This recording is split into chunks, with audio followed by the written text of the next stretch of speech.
Hey everybody, it's Doom here from Dungeons and Doom Biscuit, and we're on part 2 of making the Librarians of Deloson. So the Librarians are they were humanoids who had once tried to steal secret knowledge from the gods and were caught. And as a punishment, they are stretched out and their arms are removed, and they can't speak. They mouth words, and the only thing they can yell is they have a sonic attack. They yell quiet, and it doesn't hurt any inanimate objects. It only hurts living creatures, but they're immune to it. And they're also completely surrounded by a zone of silence. Within 20 or 30 foot of them, depending on how strong they are, you can hear nothing. So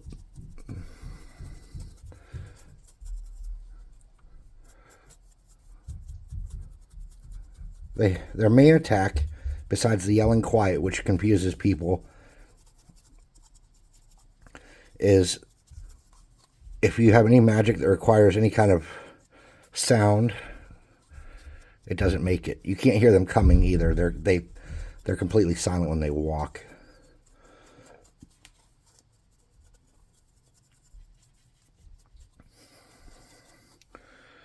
Well, they're all going to be wearing similar garb.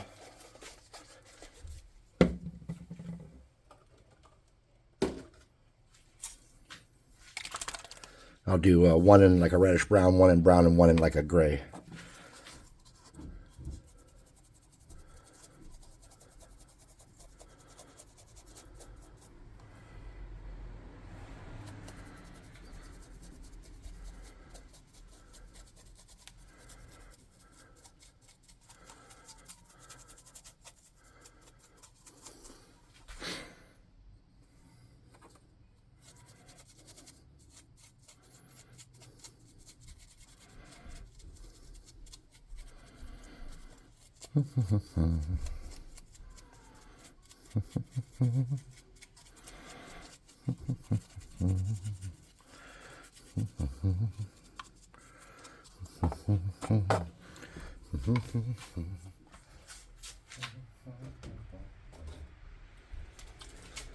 And for the gray,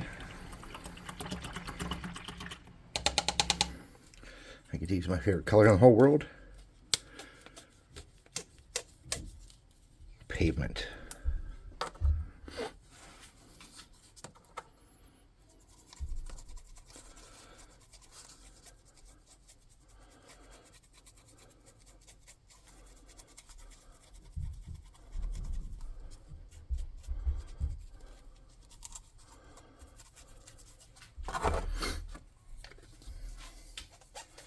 Now, assume that all the gods are probably not from, or all the thieves have not all come from the exact same place in the world. So, I'm going to give each of them a different skin tone. And the only flesh they have showing is their face anyways. Originally, I was going to have them be barefooted, but I barely looked through my miniatures. I didn't find anything that was going to work for that. So I'm just going to put these guys in a circle here. I'm going to lift my phone up out of the way. We're going to use a little bit of magic here. The +2 hot air gun of burning. Or sorry, +5 hot air gun of burning.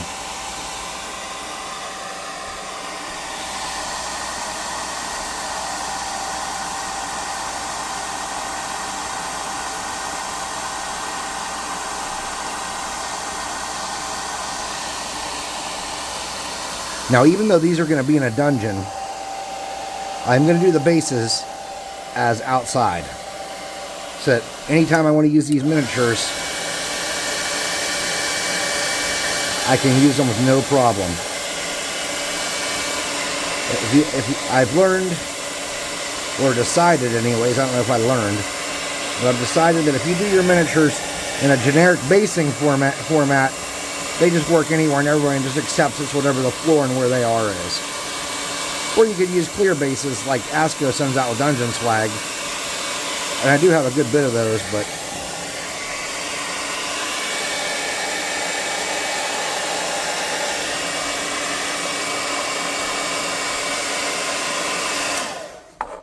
alright, so now we want a soft makeup brush, and I'm going to use a pretty big one for this.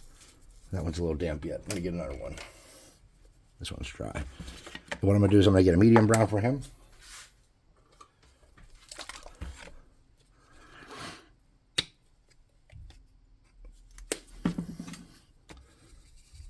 Okay.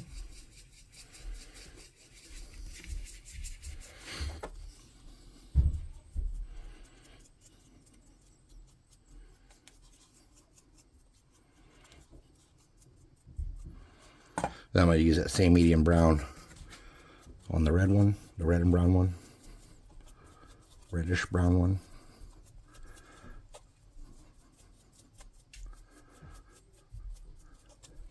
And then I'm going to add a medium gray to that brown and go over my pavement one. There we go.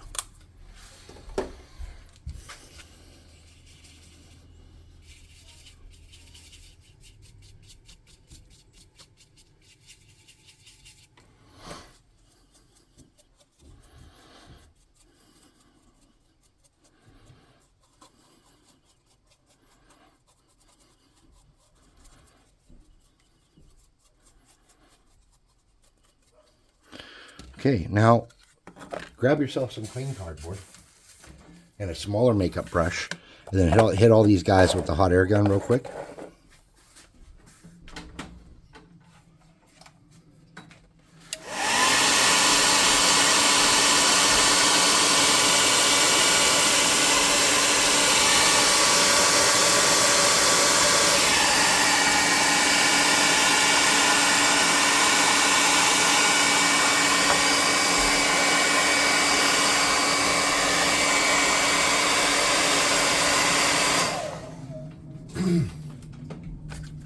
And then what I want to do is I'm going to get with that smaller brush.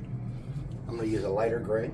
This is elephant gray. And I'm going to use this on the gray and gray one. Okay. And I just want to pick out some of the bigger folds on his robe and lighten those up a little bit.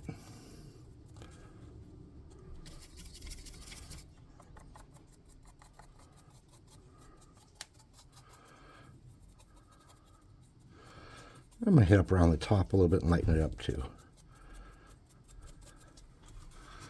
Bring that, I didn't realize that brush was so far up there, that camera was so far up there. Something like that.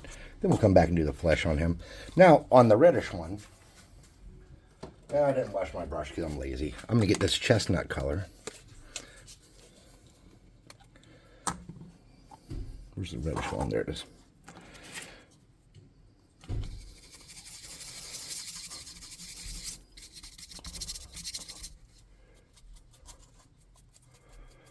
I'm going to hit some of the folds on that one too. Just like that, dudes.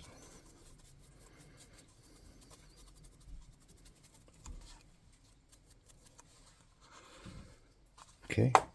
Then on the brown one, I'm going to use this same concept. I'm using Territorial Beige.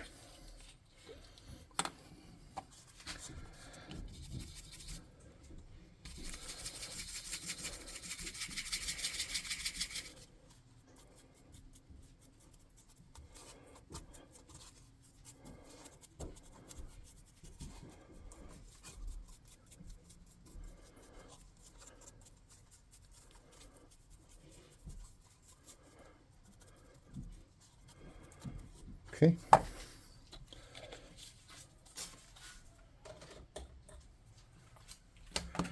All right, where are we at? We have 3 of them pretty much covered up. We need to do the bases. We're going to do all the bases in that same dark brown that I did the brown one in.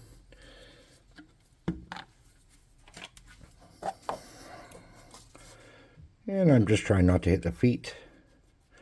I'm paying no special attention to any details. Just painting it brown and not painting the feet. That is the secret here.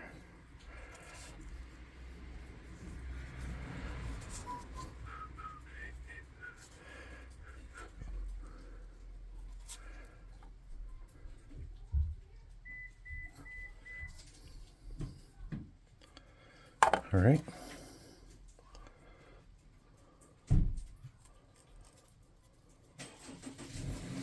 Oh, somebody's driving somewhere.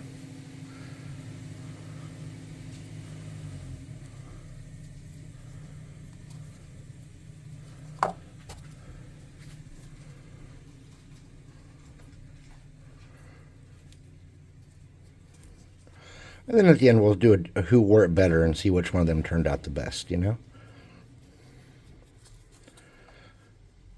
Now, if you were to pull their robes off, underneath here is a long, disgusting form with a torso full of broken ribs that have healed incorrectly over time. They're not undead. They are mortal. They've just been, while they're in the library, their life has been extended. Their arms are ripped off and grossly healed. Some of them have shoulders, some of them don't. The thought is that they don't have shoulders, but some of them might have parts of shoulders. Now let's do some flesh here. So to start with the flesh, what I'm going to do is, I'm actually going to use Army Painter colors for this. This is called Barbarian flesh. I'm just going to get some of that. Then I'm going to start with this fella here and a damp brush.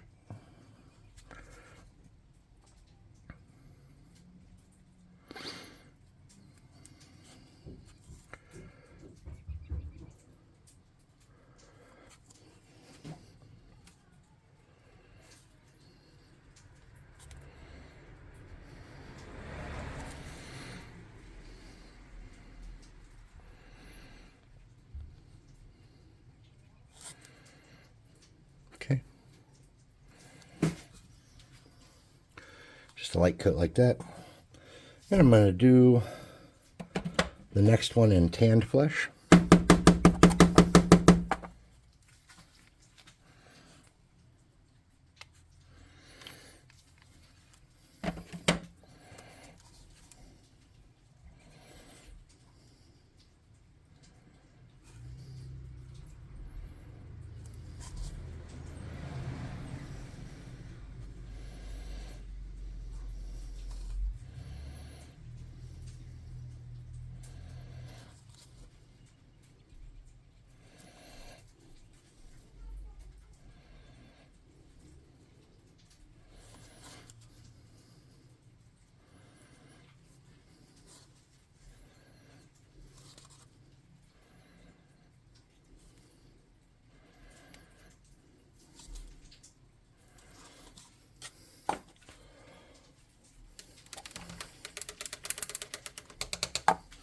And this last one, I'm going to do in melted chocolate.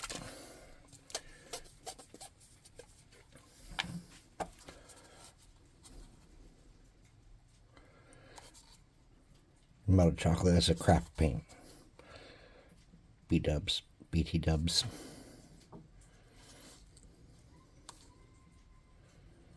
Okay.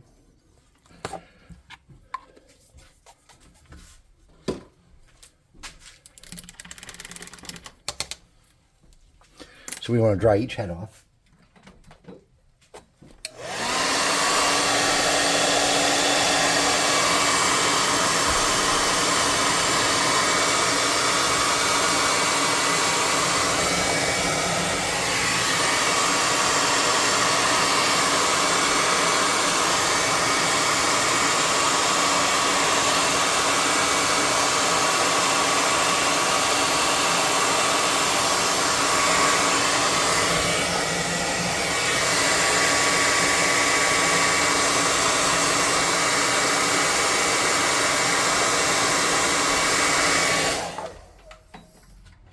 Then you want to get kind of a softer, like, I'm going to use an artificial brush for this.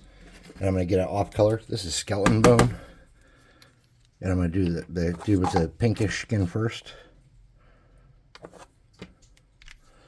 So what I want to do is I want to get his base color he had and then mix that skeleton tone with it.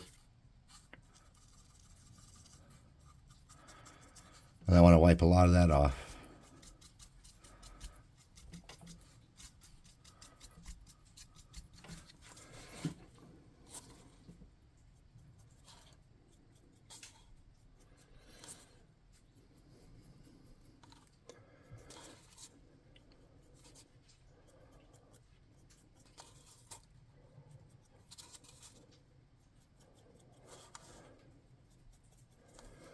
And so you get something like that going. And then for the next dude, here's lighter.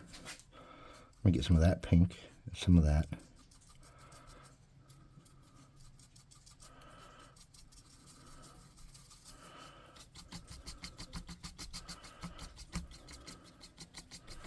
Okay.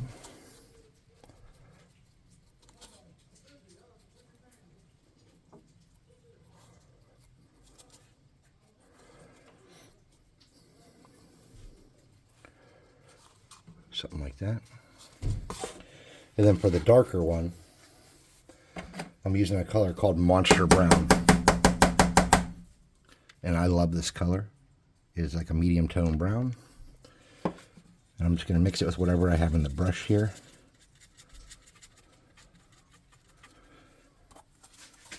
Get a lot of that off.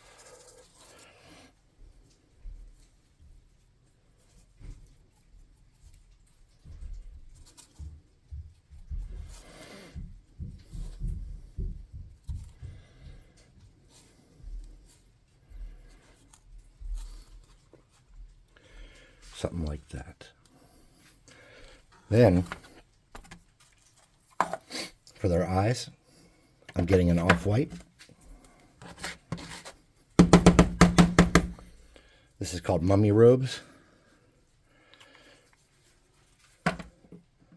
I'm getting a fractional brush.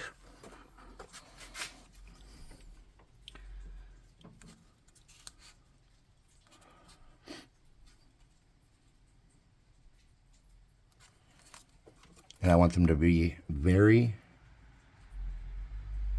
obnoxiously bright. I'm going to touch, this guy has some teeth showing.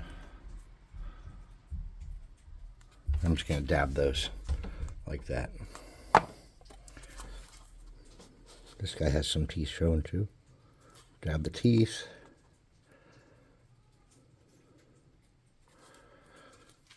Hit the eyes.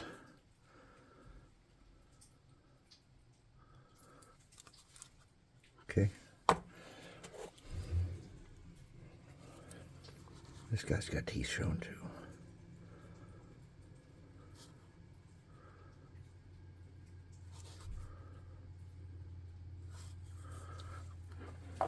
All right. Now, to clean up any wonkiness, I'm going to take the original base coat colors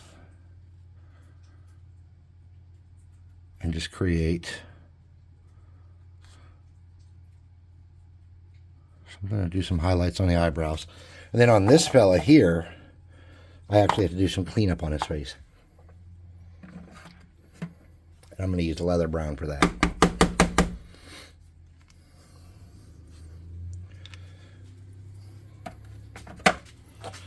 So that his eyes aren't so doofy. We're just going to take some of that leather brown.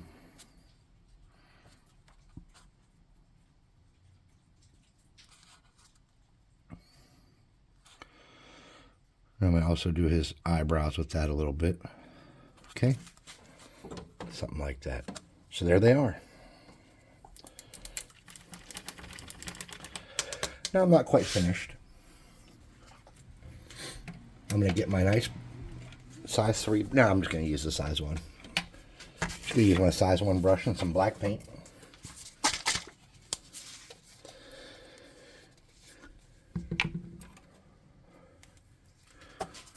I'm going to come around and do these bases in black. This is a personal preference.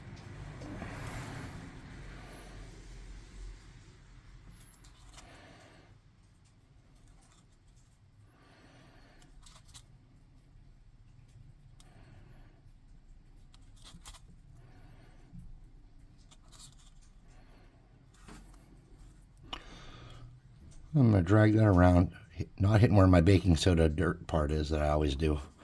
Just on the smooth part on the outside. If you're concerned that you haven't seen how I do my baking soda and super glue bases, just watch any of my other 500 videos that I do it in. I just kind of stopped doing it in some of the videos if I had a second to get ready before I recorded, to save everybody the heartache of seeing it repeatedly.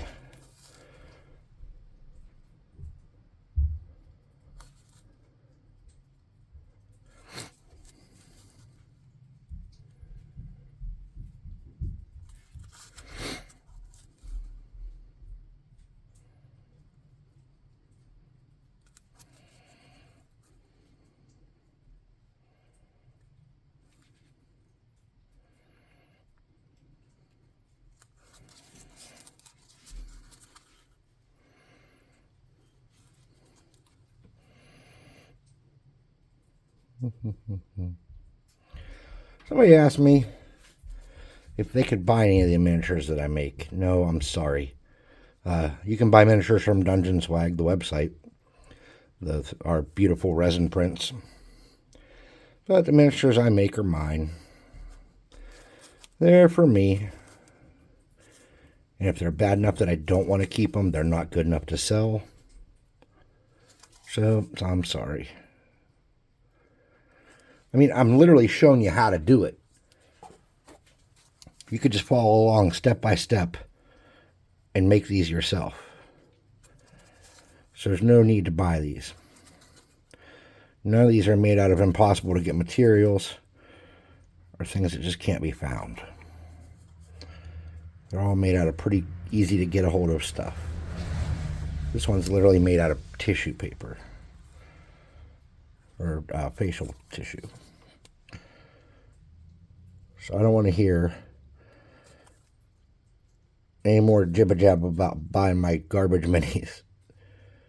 I'm not trying to be mean to the gentleman that, or I think it was a guy, and I don't know if it was a man or a woman because it was type.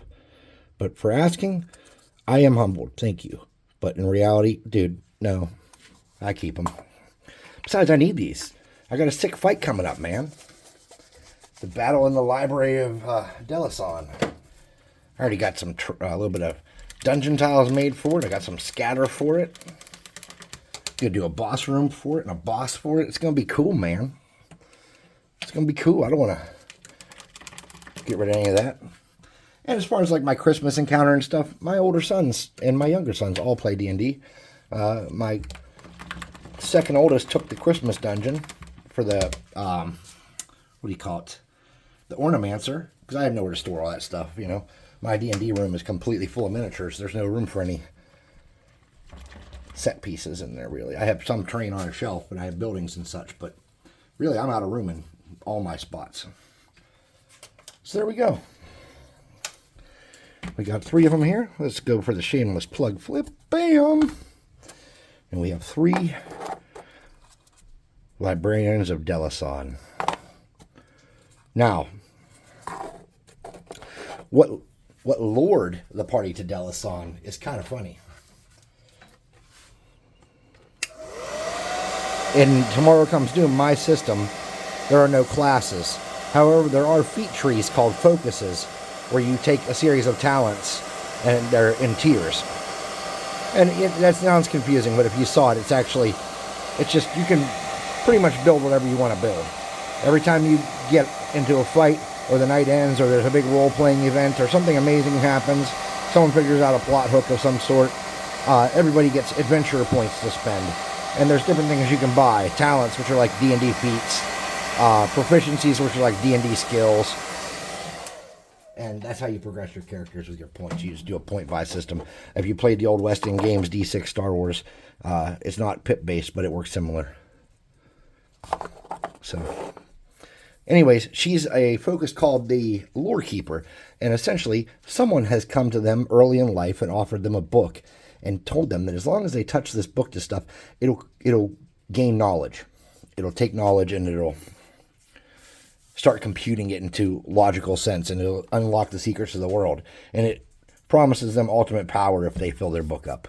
But what happens is, as your book gets full and you can unleash useless information that can't be made into complete thoughts, and use that as a weapon. So you open your book up and shoot magic out. And that's what the lore keeper kind of does. And my wife found out that the guy who claims to have given her her book said he was a librarian from Deloson. Well, she has never been able to find any information her whole life about this place, and she's been looking for him to find out how to unlock the power in her book. But the problem is, when you're a lore keeper, the power isn't really going to you. You get power, but the real power is being transferred to someone else. So when this is what a librarian at Deloson looks like. The guy that came and gave her the book was a good-looking dude, and these guys can't escape Deloson. Well, it turns out they're going to go there, and she's going to find out that that guy could not have been a librarian at Deloson. But anyways, hey, thanks for watching. If you like what we're doing here on the channel, like, subscribe, share, hit the notification bell icon, leave a comment, go to the website, buy some miniatures. Not these miniatures, real quality Dungeon Swag miniatures, the beautiful sculpts that we send out every month. What else? Discord. Join our Discord. It's awesome. It's happening. It's popping. Join our Discord. Show us what you're making. We'll show you what we're making. We got people on there making swords. We got people on there doing needlepoint felting, crocheting, regular art, digital art, and of course miniatures and terrain and all the role-playing assorted stuffs. And I know there's people on there painting Warhammer that aren't sharing it, so maybe they should. So we'll see you next time. Thanks for watching.